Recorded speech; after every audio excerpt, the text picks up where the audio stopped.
Hey guys, it's me Sylvia back with another video. Welcome back to my bathroom. I'm gonna be showing you guys my full self-tanning routine that I do at home. That's why we're in the bathroom, okay? It ain't no regular video.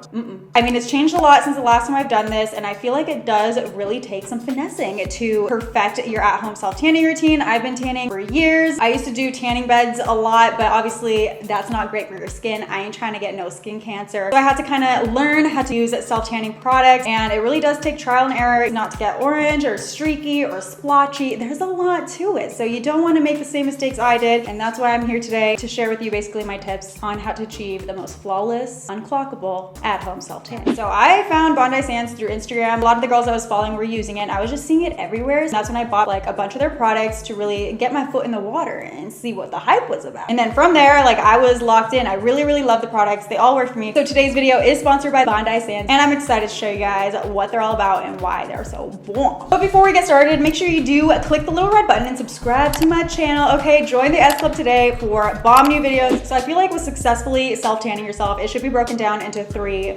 parts. So first, you're prepping your skin prior to self-tanning, very important. We'll get into what that entails in a second. And then there's the actual self-tanning, and I'll show you guys what works best for me and why. And lastly is just everything after that and what I do to keep my tan lasting longer and just looking good for as long as possible. So before I tan, I have to prep my skin at least like a day before or maybe 2 days before. And what I found, like, after making so many mistakes, the patchiness under my underarms, that only happened when I wasn't prepping my skin properly. Just like exfoliating and moisturizing to get rid of dead skin and just make sure that it can go on as smoothly as possible on a nice clean and exfoliated base. So let's start applying. I would definitely recommend exfoliating and doing a scrub like this maybe the day before or 2 days before you're ready to do your self tan. The salt is going to help get rid of any dead skin, so you get a nice smooth and even application of the self tanner, but doing it before is best and there's no leftover residue or anything like that before you're actually applying your self tan. Just rub it around in circular motions, working in sections throughout my whole body, really taking extra care on like my ankles and those pesky areas that self tanner really, you know, has a hard time going on evenly. It's like your elbows, your knees, your underarms. Please excuse my bruises on my legs. You guys know I just went through a move, so moving boxes and everything, I bruise so easily and my legs are just destroyed right now. So the scrub rinses away super easily and you're just left with glowing, exfoliated skin, and it was just super easy to do and make at home. So I really love this scrub and definitely think it's super important to prep your skin this way before going into self-tan. If you already have a tan on, you want to make sure that you're getting that completely off before you're doing the next application, because otherwise it'll get crusty, dusty, splotchy. The best product that I found for that is from Bondi Sands, and it is their self-tan eraser. It makes the tan removal process just so much easier. It's like this gentle foaming cleanser. You have to put it on dry skin and leave it on for about 5 minutes. You can put it all over your body or wherever you want to get rid of the tan. And then all you do is just use a cloth with warm water to wipe it away really easily and super gently and leave you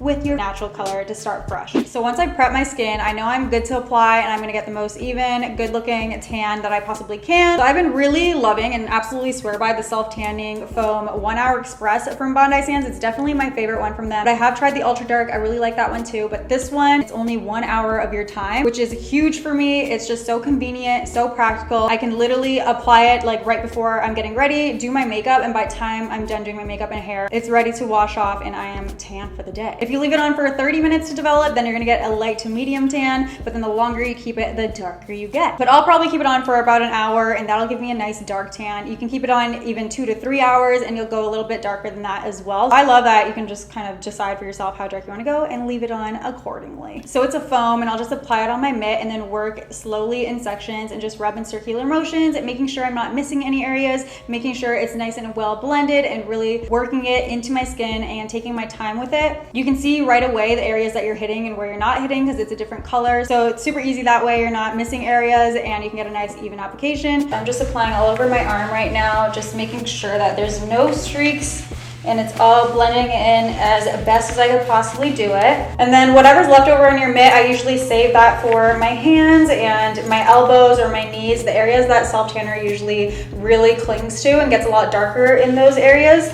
So to avoid, you know, that discoloration or it getting too dark, just use whatever's left over on your mitt, and so there's less product. Make sure you're not missing like in between your fingers, and then even like your knuckles. If you bend them like this, you get right between the wrinkles in your skin, and so it makes it a lot more of an even application. And then there you go, I have one arm done. I did my left arm, and you can see the difference already. And I usually do like 2 layers on my arms and my legs. And obviously the ideal way to apply is in front of a mirror so you can see what you're doing. And honestly, why I love this one so much is because the color is so natural. It doesn't have an orangey or red like tinge to it. It's more like olive. It's super lightweight. It doesn't feel heavy on your skin. Also, a big thing for me when trying self-tanning products is just like how fast it dries if it's leaving your skin sticky. This one dries so quick. There's no like gross self-tan smell to it. It actually smells so good. It smells like coconut. So no one's gonna even know that you got a self-tanner developing on you. They're just gonna think you smell good. So now let's talk about the aftercare. You guys ask me all the time, like, how do you keep your tan lasting long? And there are some tricks to it. You wanna make sure right after your application that you're not like using body scrubs. And then same with applying lotions and moisturizers after. A lot of those break down the tan. This is Bondi's Everyday Gradual Tanning Milk. I love it for an everyday moisturizer because it has active tanning ingredients. So it extends the life of my tan, but still keeps me looking glowy and fresh and smooth. This is awesome too for those people that don't really want to do a full-on foam self-tanning mitt whole shebang, but you do want a more subtle glow. You can just keep applying this day by day, and you'll notice that you're getting a really nice, natural, subtle looking glow with a little bit of a golden tan to you too. So that's basically my self-tanning routine, and here's a before and after so you guys can see the difference. One side I have no self-tanner, and the other side I have the 1 hour express tan, and I just love that it gives me such a natural tan. It looks like I laid out in the sun for a few hours. I know it seems like a lot of effort doing all these steps and making sure your skin's prepped, but the more you do it, you get so quick at it. And honestly, that's one of the biggest reasons why I do self-tan, is because I don't really have time to lay out in the sun for hours. I mean, besides the fact that it's also not good for you, and I'm not trying to age prematurely, but honestly, it was getting embarrassing going back to Canada all the time and see my friends, and they're like, don't you live in LA? Like, shouldn't you be more tan? And the truth is I honestly just didn't have time to lay out. But I mean, it's been easier than ever once I've gone quick with my routine with the 1 hour self-tanning mousse, and it's just what works best for me. But Bondi has so many other self-tanning products and different options that might work better for you. So make sure you guys check them out. They are available in store at Walgreens or online. If you have any other self-tanning suggestions, leave them down below, because I know there's a lot out there and different tricks work for different skin types and different people. So I want to know what your suggestions are if I maybe did not mention it in my video. But that's all for this video. I hope you guys enjoyed it. If you did, why are you waiting? Okay, subscribe now. Check out my palette by clicking this button up here. And if you haven't seen them yet, click one of these other videos of mine, and I will see you guys in my next one. Thank you so much for watching. Bye.